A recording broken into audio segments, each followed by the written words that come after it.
Ladies and gentlemen, please welcome Yumir Felix de los Santos Marshall.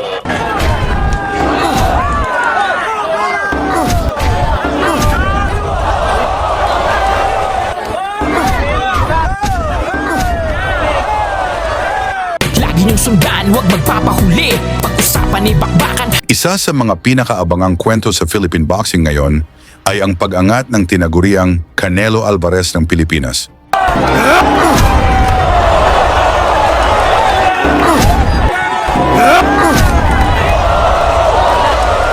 Mula sa Zamboanga, Mindanao, ang hindi pa natatalong mandirigmang Pinoy, Yumir Marshall. May taas na 5 talampakan at 11 pulgada. Niyanig ni Marshall ang middleweight division sa pamamagitan ng lakas na inihahambing sa pinagsamang kanan at kaliwa ni Manny Pacquiao. Sa bawat bitaw ng kanyang kamao, may katawan na bumabagsak. Isang southpaw na may kartadang 7 panalo, 4 na knockouts, walang talo sa professional boxing, at kasalukuyang may hawak ng WBC International Middleweight title. Sa amateur boxing, mas malinaw ang lawak ng kanyang pinanggalingan, 73 panalo, 27 knockouts, isang Olympic medalist at Asian Games medalist. Ngayon ay nakabase na siya sa Estados Unidos, kung saan hinahasa ang lakas, disiplina at estratehiya. Mas kalmado, mas kalkulado, mas mapanganib. Ayon sa mga veteranong analyst, kapag tuluyan siyang tumuon sa professional boxing, posibleng matapos ang kanyang karera na may 30 panalo o 30 knockouts. Walang bahid ng pagkatalo. Ngayon lang December 17 sa SEA Games sa Thailand, muling umalingaw-ngaw ang pangalan ni Marshall matapos pabagsakin ang pambato ng Vietnam na si Quong Man Nguyen sa ikalawang round upang masungkit ang karapatang lumaban para sa gold medal championship. Sa kanyang huling balakid, ang Indonesian champion na si Mosquita Michael Robert. Isang aktibong pulis ng Indonesia, may taas na 6 na talampakan at 1 pulgada, 2 pulgada ang lamang kay Marshall. Bago natin masilayan ang sagupaan sa SEA Games, balikan muna natin ang isa sa mga pinakamabagsik na laban ni Marshall bilang profesional.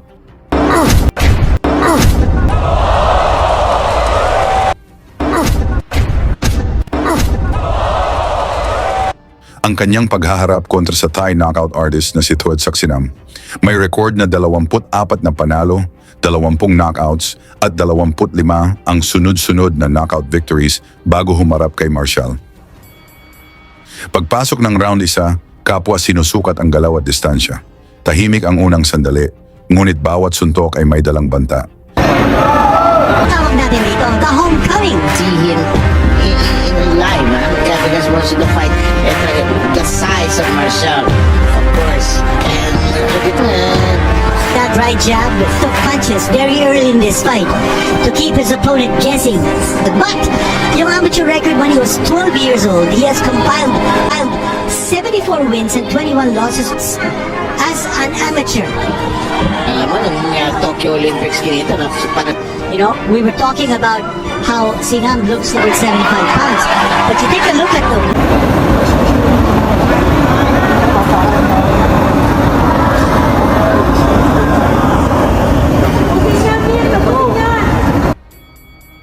Sa round 2, pumasok ang malinis na kaliwa ni Marshall, diretso sa katawan. Makikita ang epekto, nayanig ang Thai champion. 3 more fights that are scheduled.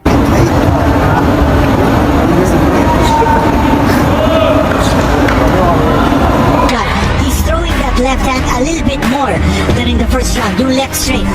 At pag tinapo niya yung left, parang nararamdaman mo, mas matiin niya yun. Alam mo, I'm sure naman the Thai knows the credentials nitong si...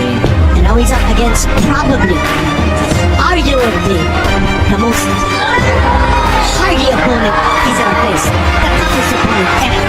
Marshall began to unschool some of his repertoire. He's picking his location. Some of his repertoire. He's picking his location. A good left hand by the Thai, however, raising the chin.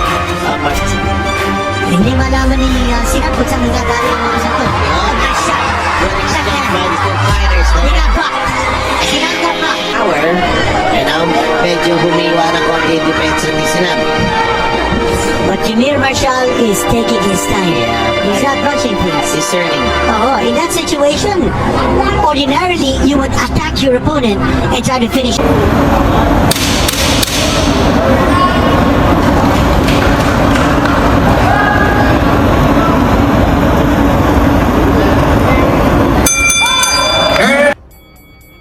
Hindi pa sumusuko si Sinam, pilit na tinatanggap ang bawat atake.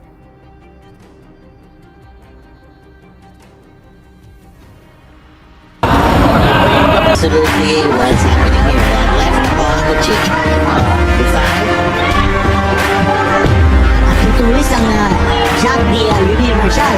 The right hand is actually through that defense ni Sinam. Dapat kumatake si Yumir sa katawan. I think that's gonna be a very vulnerable spot here for Sinam. There's a kidney area. 1-2 on target. 1-2 again on target. Sinam backpedaling there. Less than a minute to go. That was a shot to the side of the body na hihintay natin. And another one. And a left hand on the chin of Sinam. And you notice, that left hand, that left hook is going through the after Yumir hits him with the right to the side of the body. Bumababa yung kamay. Exactly. To defend the side of the body, bumubuka yung kanyang depensa and that exposes his face for a left hook ni Yumir Marshall. Half a minute remaining here in the third. We're scheduled for 8. No championship in this one. Again, tinutusok-tusok ni Yumir Marshall ang kanyang kalaban.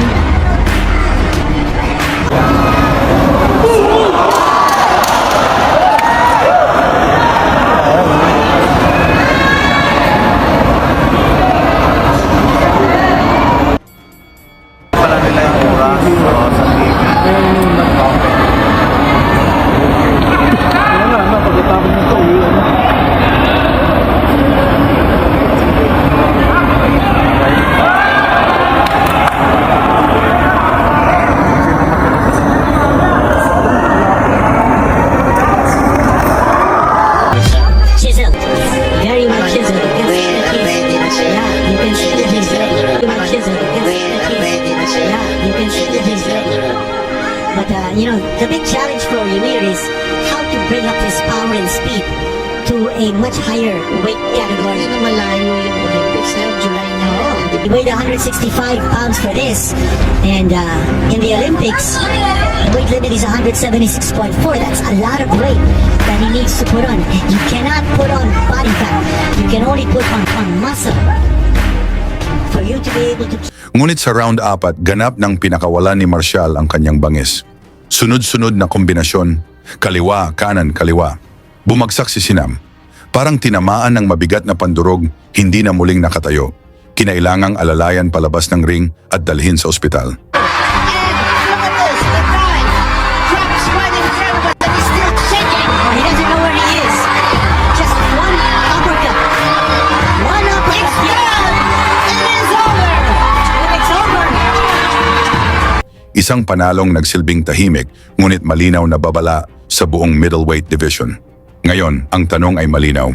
May kakayahan ba si Ymir Marshall na umakyat hanggang sa rurok at maging world champion?